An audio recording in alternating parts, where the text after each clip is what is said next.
ಮಳೆ ಮಳೆ ಮಳೆ ರಾಜ್ಯದಲ್ಲಿ ಮುಂದುವರಿದ ವರುಣನ ಭರ. ರಾಜ್ಯದಲ್ಲಿ ಈಗಾಗಲೇ ಸುಡು ಬಿಸಿಲು ಆರಂಭಗೊಂಡಿದ್ದು, ಈ ನಡುವೆ ಮಿಂಚು, ಗುಡುಗು, ಸಿಡಿಲು ಸಹಿತ ರಣಭಯಂಕರ ಮಳೆ ಬೀಳಲಿದೆ ಎಂದು ಹವಾಮಾನ ಇಲಾಖೆ ಯೆಲ್ಲೋ ಅಲರ್ಟ್ ಘೋಷಿಸಿದೆ. ಇದೇ ಮುಂದಿನ ಮಾರ್ಚ್ 18ರವರೆಗೂ ಬಿಟ್ಟು ಬಿಡದೆ ರಣಮಳೆ ಸುರಿಯಲಿದ್ದು, ರಾಜ್ಯದ 12 ಜಿಲ್ಲೆಗಳಿಗೆ ಕಟ್ಟೆಚ್ಚರ ಘೋಷಿಸಲಾಗಿದೆ. ಈಗಾಗಲೇ ದಿನದಿಂದ ದಿನಕ್ಕೆ ಬಿಸಿಲಿನ ತಾಪ ಹೆಚ್ಚಾಗುತ್ತಿದ್ದು, ಸುಡು ಬಿಸಿಲಿನಲ್ಲಿ ಹೊರಗಡೆ ಯಾವುದೇ ಕೆಲಸಕ್ಕೂ ಕೂಡ ಹೋಗಲು ಆಗದೇ ಇರುವಂತಹ ಪರಿಸ್ಥಿತಿ ಎದುರಾಗಿದ್ದು, ರಾಜ್ಯದ ಎಲ್ಲ ಜನತೆಯೂ ಕೂಡ ತಂಪು ಗಾಳಿ ಪಡೆಯಲು ಎಸಿ ಮತ್ತು ಕೂಲರ್ ಮೊರೆ ಹೋಗುತ್ತಿದ್ದಾರೆ. ಈ ಮಧ್ಯೆ ರಾಜ್ಯದಲ್ಲಿ ನಿರಂತರವಾಗಿ ಮಾರ್ಚ್ 18ರವರೆಗೂ ಬಿಟ್ಟು ಬಿಡದೆ ಈ 12 ಜಿಲ್ಲೆಗಳಿಗೆ ಭಯಂಕರ ಮಳೆ, ಗಾಳಿ ಸಹಿತ ಮಿಂಚು, ಗುಡುಗಿನಿಂದ ಕೂಡಿದ ಮಳೆ ಬೀಳಲಿದೆ.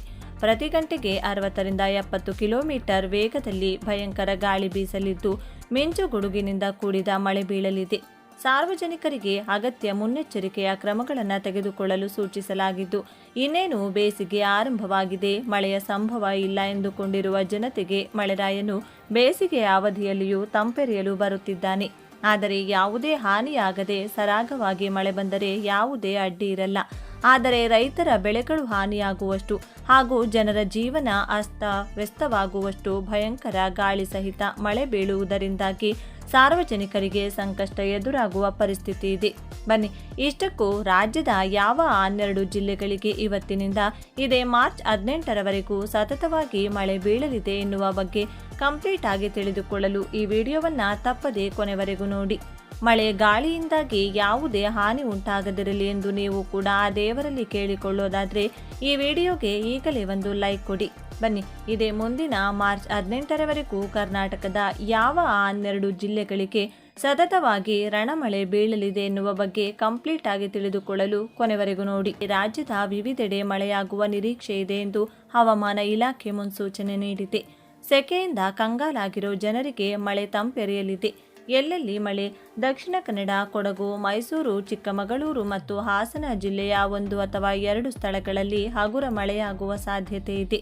ಮಾರ್ಚ್ 16ರಂದು ದಕ್ಷಿಣ ಕನ್ನಡ, ಉತ್ತರ ಕನ್ನಡ, ಉಡುಪಿ, ಹಾವೇರಿ, ಗದಗ, ಧಾರವಾಡ ಮತ್ತು ಕೊಪ್ಪಳ, ಕೊಡಗು, ಶಿವಮೊಗ್ಗ, ಚಿಕ್ಕಮಗಳೂರು, ಕೋಲಾರ, ಚಿಕ್ಕಬಳ್ಳಾಪುರ, ಬೆಂಗಳೂರು ನಗರ ಮತ್ತು ಗ್ರಾಮೀಣ ನಗರದ ರಾಮನಗರ ಜಿಲ್ಲೆಗಳಲ್ಲಿ ಹಗುರ ಮಳೆಯಾಗುವ ಸಾಧ್ಯತೆ ಇದೆ ಎಂದು ಮಾಹಿತಿ ಲಭ್ಯವಾಗಿದೆ. ಹಾಗೆಯೇ ಬಾಗಲಕೋಟೆ, ಬೆಳಗಾವಿ, ಬೀದರ್, ಕಲಬುರಗಿ, ರಾಯಚೂರು, ವಿಜಯಪುರ, ಯಾದಗಿರಿ, ಬಳ್ಳಾರಿ, ಚಾಮರಾಜನಗರ, ಚಿತ್ರದುರ್ಗ, ದಾವಣಗೆರೆ, ಹಾಸನ, ಮಂಡ್ಯ, ಮೈಸೂರು, ತುಮಕೂರು, ವಿಜಯನಗರ ಜಿಲ್ಲೆಗಳಲ್ಲಿ ಒಣ ಹವಾಮಾನ ಇರುವ ಸಾಧ್ಯತೆ ಇದೆ. ಮಾರ್ಚ್ 17ರಂದು ದಕ್ಷಿಣ ಕನ್ನಡ, ಕೊಡಗು, ಮೈಸೂರು, ಚಾಮರಾಜನಗರ, ಹಾಸನ, ರಾಮನಗರ, ಮಂಡ್ಯ ಜಿಲ್ಲೆಗಳಲ್ಲಿ ಮಳೆಯಾಗುವ ಸಾಧ್ಯತೆಗಳಿವೆ. ಮುಂದಿನ 2 ದಿನಗಳವರೆಗೆ ಕರಾವಳಿಯಲ್ಲಿ ತೇವಾಂಶದ ವಾತಾವರಣ ಮುಂದುವರಿಯುವ ಸಾಧ್ಯತೆ ಇದೆ. ಪ್ರಸ್ತುತ ಹವಾಮಾನ ಸ್ಥಿತಿ.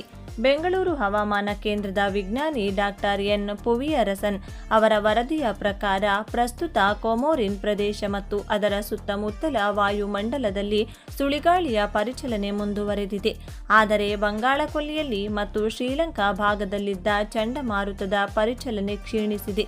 ಇದರ ಪರಿಣಾಮವಾಗಿ ರಾಜ್ಯದಲ್ಲಿ ಮುಂದಿನ 2 ದಿನಗಳ ಕಾಲ ಒಣಹವೆ ಮುಂದುವರಿಯಲಿದ್ದು, ಕರಾವಳಿಯಲ್ಲಿ ತಾಪಮಾನ ಏರಿಕೆಯಾಗಲಿದೆ. ಕರಾವಳಿಯಲ್ಲಿ ಬಿಸಿಲ ಬೇಗೆ. ಕಳೆದ 24 ಗಂಟೆಗಳಲ್ಲಿ ಕರಾವಳಿ ಕರ್ನಾಟಕದ ಹಲವು ಭಾಗಗಳಲ್ಲಿ ಗರಿಷ್ಠ ತಾಪಮಾನವು ಸಾಮಾನ್ಯಕ್ಕಿಂತ 3ರಿಂದ 5 ಡಿಗ್ರಿ ಸೆಲ್ಸಿಯಸ್ವರೆಗೆ ಏರಿಕೆಯಾಗಿದೆ. ಮುಂದಿನ 2 ದಿನಗಳ ಕಾಲ ಕರಾವಳಿ ಜಿಲ್ಲೆಗಳಲ್ಲಿ ಬಿಸಿ ಮತ್ತು ತೇವಾಂಶದ ವಾತಾವರಣ ಇರಲಿದ್ದು, ಜನರು ಎಚ್ಚರಿಕೆ ವಹಿಸುವಂತೆ ಸೂಚಿಸಲಾಗಿದೆ.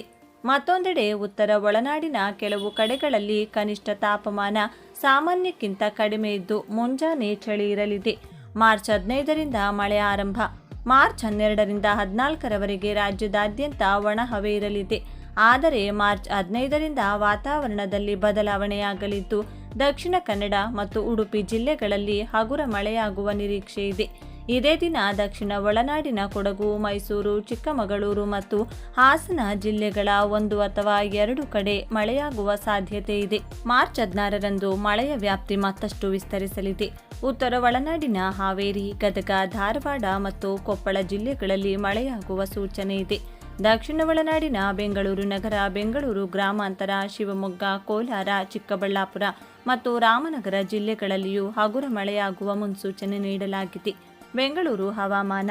ರಾಜಧಾನಿ ಬೆಂಗಳೂರಿನಲ್ಲಿ ಮುಂದಿನ 48 ಗಂಟೆಗಳ ಕಾಲ ಆಕಾಶವು ಬಹುತೇಕ ಶುಭ್ರವಾಗಿರಲಿದ್ದು ಮಳೆಯ ಮುನ್ಸೂಚನೆ ಇಲ್ಲ. ಗರಿಷ್ಠ ತಾಪಮಾನ 33 ಡಿಗ್ರಿ ಸೆಲ್ಸಿಯಸ್ ಮತ್ತು ಕನಿಷ್ಠ ತಾಪಮಾನ 19 ಡಿಗ್ರಿ ಸೆಲ್ಸಿಯಸ್ ದಾಖಲಾಗುವ ಸಾಧ್ಯತೆ ಇದೆ. ಆದರೆ ಮಾರ್ಚ್ 16ರ ಸುಮಾರಿಗೆ ನಗರದ ಕೆಲವು ಭಾಗಗಳಲ್ಲಿ ಹಗುರ ಮಳೆಯಾಗಿ ಬಿಸಿಯಿಂದ ತುಸು ರಕ್ಷಣೆ ಸಿಗುವ ಸಾಧ್ಯತೆ ಇದೆ. ಮಾರ್ಚ್ 17 ಮತ್ತು 18ರಂದು ಕೂಡ ದಕ್ಷಿಣ ಒಳನಾಡಿನ ಕೊಡಗು, ಮೈಸೂರು, ಚಾಮರಾಜನಗರ ಜಿಲ್ಲೆಗಳಲ್ಲಿ ಮಳೆ ಮುಂದುವರಿಯುವ ಸಾಧ್ಯತೆ ಇದೆ ಎಂದು ಹವಾಮಾನ ಇಲಾಖೆ ತಿಳಿಸಿದೆ.